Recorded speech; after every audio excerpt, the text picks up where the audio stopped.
Hey there, everybody. It's RCK, and I'm back here again to do our Naba game. Today, we're going to be going over turns 53 and 54, of course. So, let's go ahead and jump on in and see what we have going on.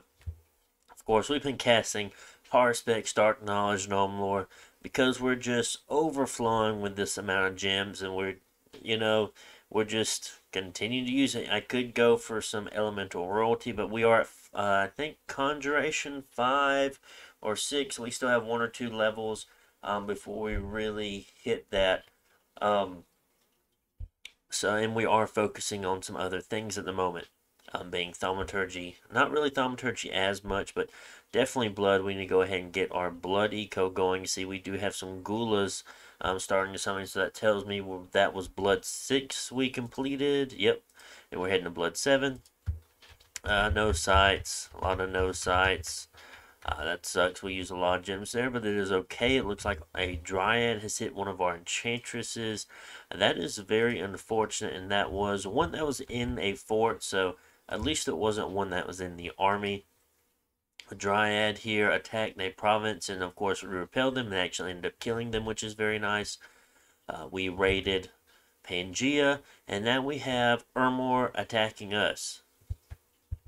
Okay, so we bumped. But looking back on what province this actually was, 237, this was never neither one of these was ever one of Ermor's provinces here.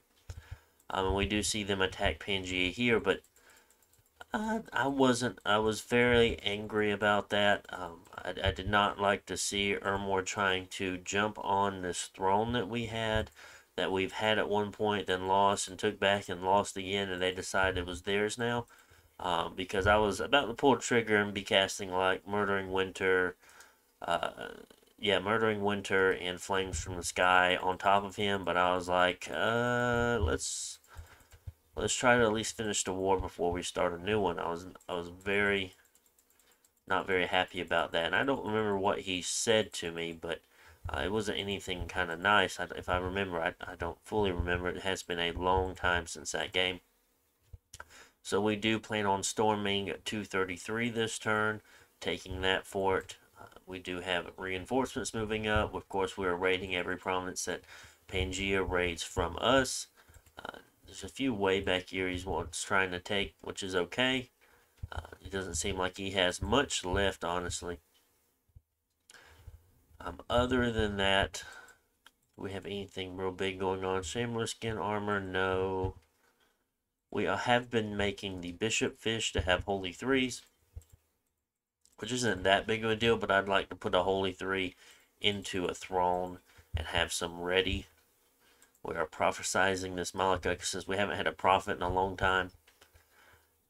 Casting a few dark knowledge, making some water bracelets. Doing anything in here? Not particularly. Dark knowledge. I already said that. Moving, moving, moving.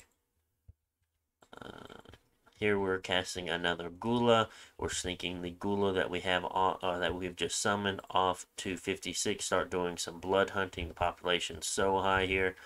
Even with one or two blood hunters and just a little bit of patrolling, we shouldn't see much of a difference in the income due to us being able to easily keep the unrest down and how much pop is actually there. Yeah, that's really about it. Us storming these forts, pushing farther into Pangea, and Ermor kind of taking this land from us. I definitely wasn't too happy about that. We do also know that the other Pangea is attacking him.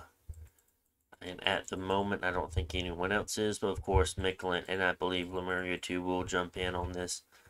So it's unfortunate we won't be grabbing as much as we'd like. But, I mean, we did secure a decent amount of land. We have access to 2 more thrones here.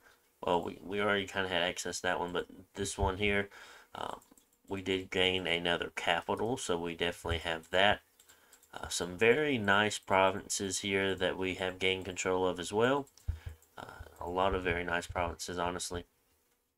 And I did forget about this throne here as well, so this is another very nice throne. that we have here. And if it comes down to, of course, we'll be able to attack Lemuria from the water here, push from here. So that is good as well. I'm not too worried about Lemuria. I'm glad they're doing what they're doing. They're definitely keeping people off of my back. Even though I may not be the strongest, I know probably Pangea is this Pangea here, controlled by Boz, is probably the strongest at the moment. But yeah, that is what we have going on. We only control Tower of the Heavens. Now, Ormor does have Mana of the Heavens, which is a very nice spell. That is giving him a lot of gems per turn. Kind of see this is his army here, and of course we can look at it. Some undead here in the front. He's got so many mages. Not have more support. No real gems on him though. Ice Crafter. What is that? Apostle. Holy 3. Dominion Spreader. Cool. This has to do with DE, I believe. Let's see, got this from the DE mod. Has all of these guys. This is his Bless here. Attack skill, fire resistance, cold resistance, defense skill +2, berserker +2. Not too strong of a Bless, nothing we have to really worry about. Honestly, seems like a very weak army here. To have really like no gems, nothing trying to stop them here. Interesting. Yeah, there's a lot of mages there for sure. Oh, Long Dead Legatus. Okay, so they are reanimators. So this is where he's getting his undead from. Holy 1, Death 1s. I have a Chill Ore. Chill Ore is pretty nice here on this undead chassis. Interesting. But yeah, this is a very weak army here. Lots of mages though. I mean, 7, 8, 13.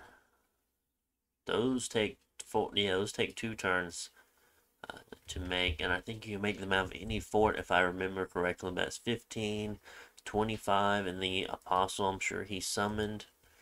So that is 25 mages. That's a lot.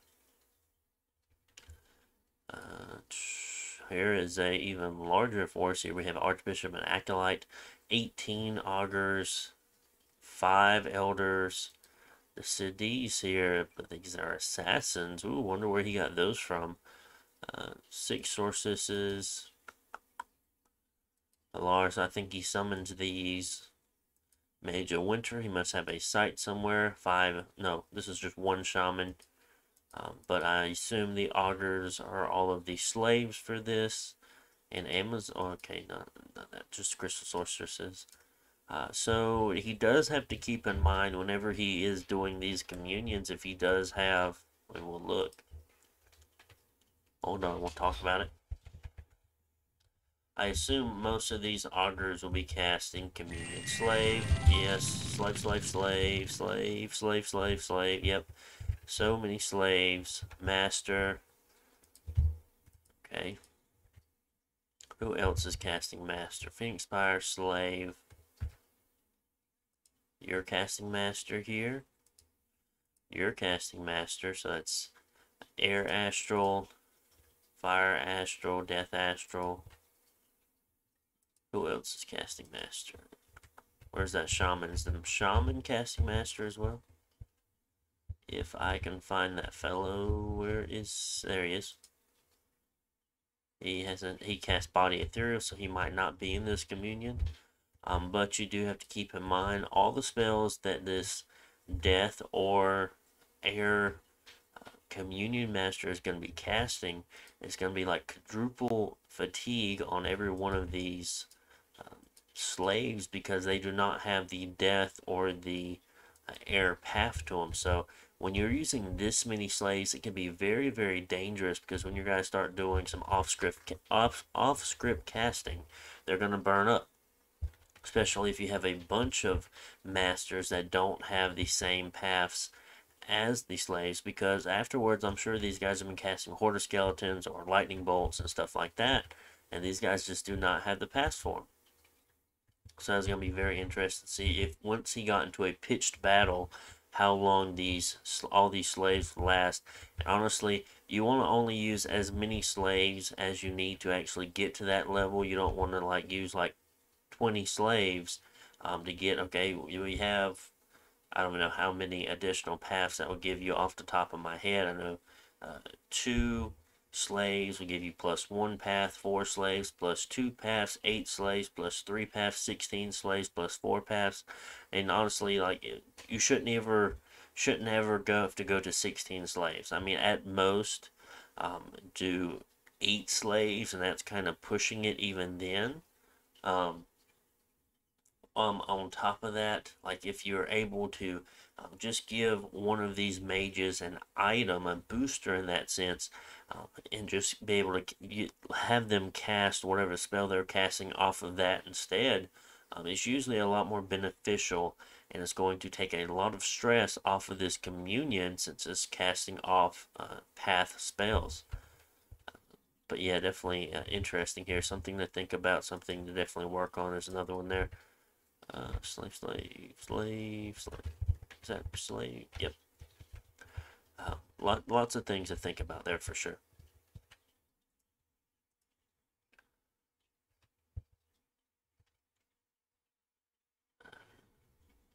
This was just one of our parties where they bounced into this force here. Took another province, must conquer enemy fortress, okay. Which one is that? No, hold on. So they did take Jotunheim, or have a force on top of Jotunheim.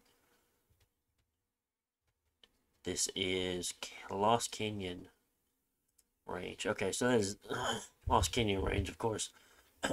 Excuse me. We're going to be taking that next turn. Okay, I understand now. But yeah, very bothered by that, and I do believe we do have a nap 3 with them. Of course, that would be very questionable, especially on kind of morality of that. Is it morality? I don't know. But they would be like, okay, well, who just flames from the skies us? And Micklin would be like, it's not me. Lemuria is like, definitely not me. And they just look at us and kind of a betrayal there by signing a nat 3 and then casting spells on him. It is not a very, very nice thing to do.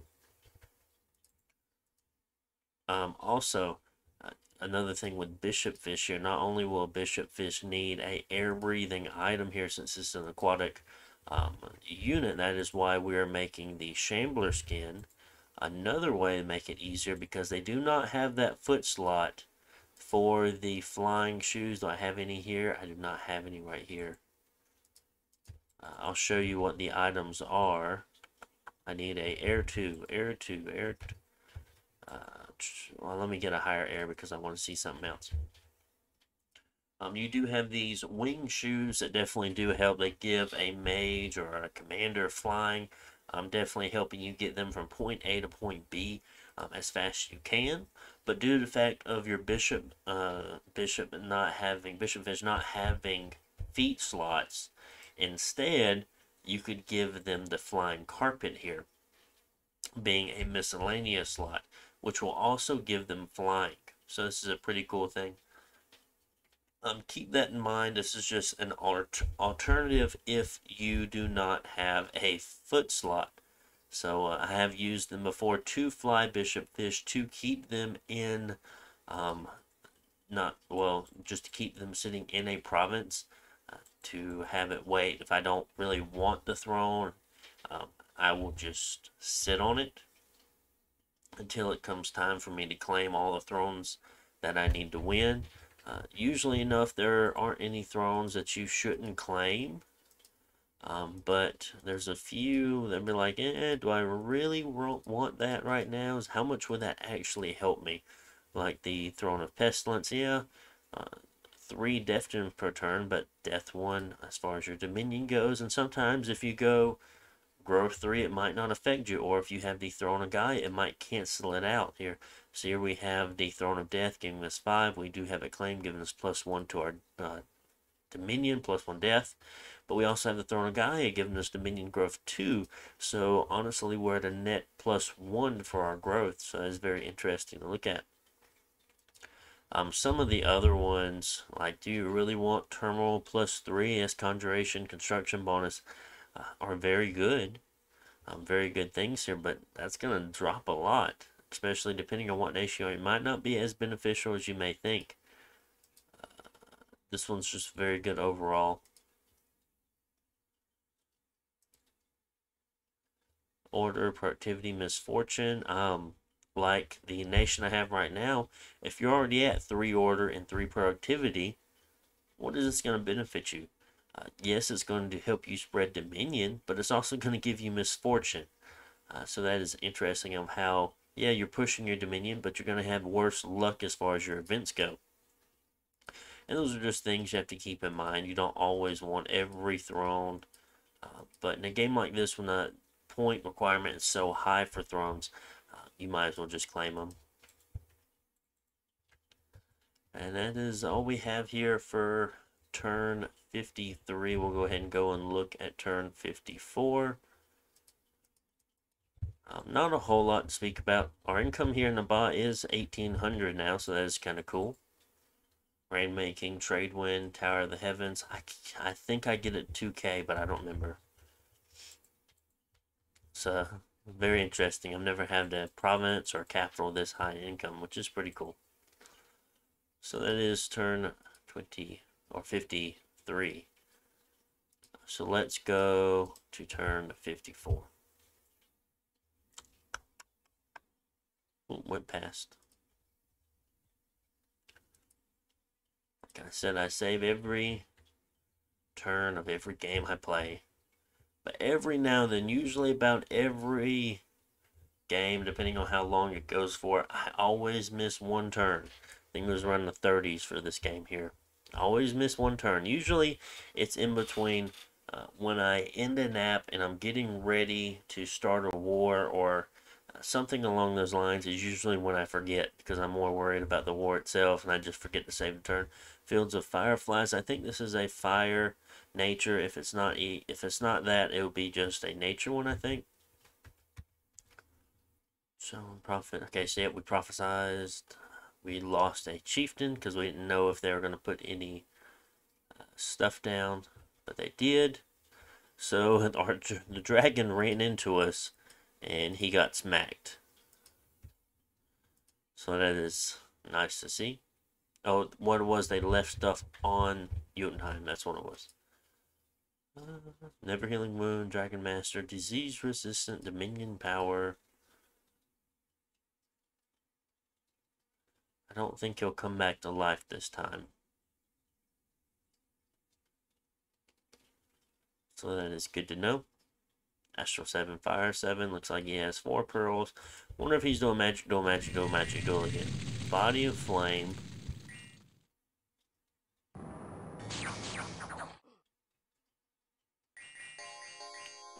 Magic Duel. Yeah, he is doing Magic Duel again.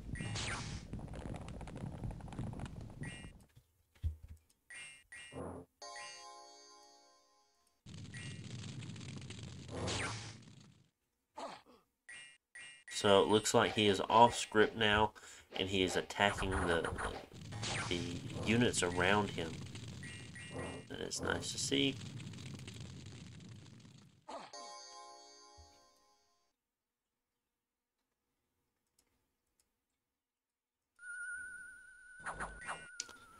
Protection 14. He does have Awe 4 and Sun Awe. So there's a lot of Awe stacked.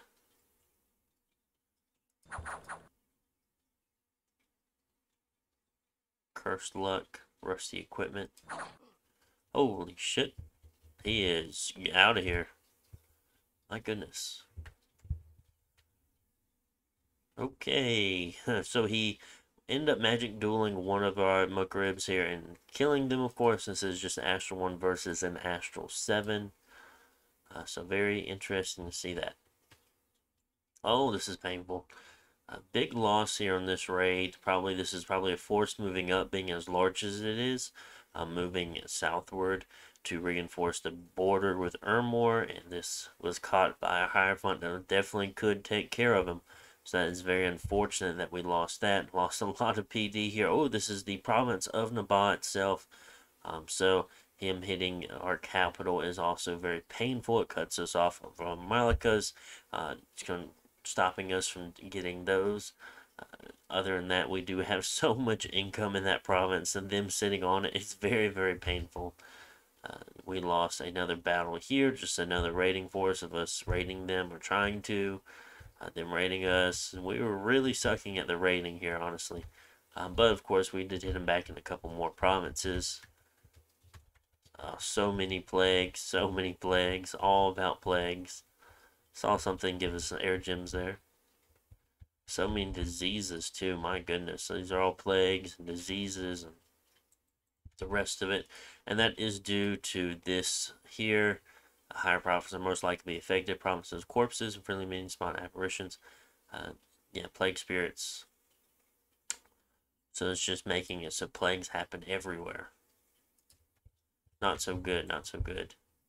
Let's look at that real fast. Income. Yeah, look how much income that has dropped off for us there. That's very unfortunate. Went from 1800 to 200. So, oh well. It's okay. It looks like Pangea has really put down a blanket here as far as rating all this back. I wish he would have rated more at the start of this kind of campaign here, else I think it possibly could have turned another tide almost, or turned a different way. But I do definitely think there's no way he could have beat any one of my armies that I had. Uh, so there is that as well. And like I said, not worried about the raids here. We're just going to keep pushing forward and continue to take land. Because these other people will be taking it just as fast. Here we do see that Maitland is in Pangea's cap circle now, so that can tell us that he is also attacking him. We do see him on this throne as well. Ermor has pushed farther in, sitting on this fort, pushing past this fort here in the 203. So the time is kind of window here for taking these provinces is closing very quickly. We do see from the looks of it, Ermor just kind of standing here, kind of almost reinforcing. It looks like more units than he had before for sure. I don't know if that is the scouting report or not, but that is what we see.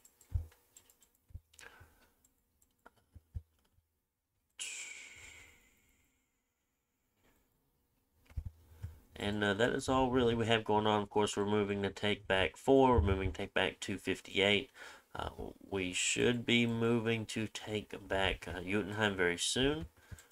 But as far as our main army goes, we reloaded on gems, and we are going to continue to push.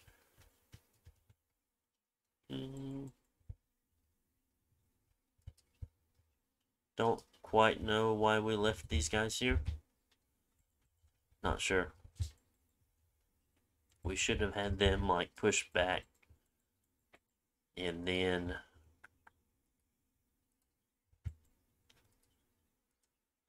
maybe split this force, and you go here, you go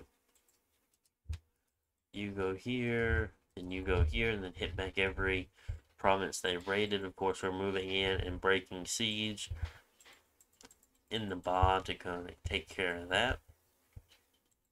And that's what we have going on, guys. Hopefully everything kind of goes our way in the upcoming turns. That was our last turn for this episode. Just a quick update on how everything is currently going. Our rest of our forces here, of course, moving more than likely to take 257 next, and also clean up 18 by securing both these thrones. Micklin's already told me, I believe this one, he already told me this one is mine. And then, of course, I'm able to take this one. Probably should, yeah, definitely should move here and try to see if I can get that bump with Ermor to push him out, kind of just let them know that we're here and don't want them over here. Trying to cut them off of a little bit of land. Don't want to be cut in after doing all the fighting here in this war. Very unfortunate that they're moving in on us. This does look like a level 3 throne, so we are very fortunate about that. And that is going to be all here for turn 54. Hope you guys enjoyed. Make sure to like, comment, subscribe, and I will see you on the next one. Bye.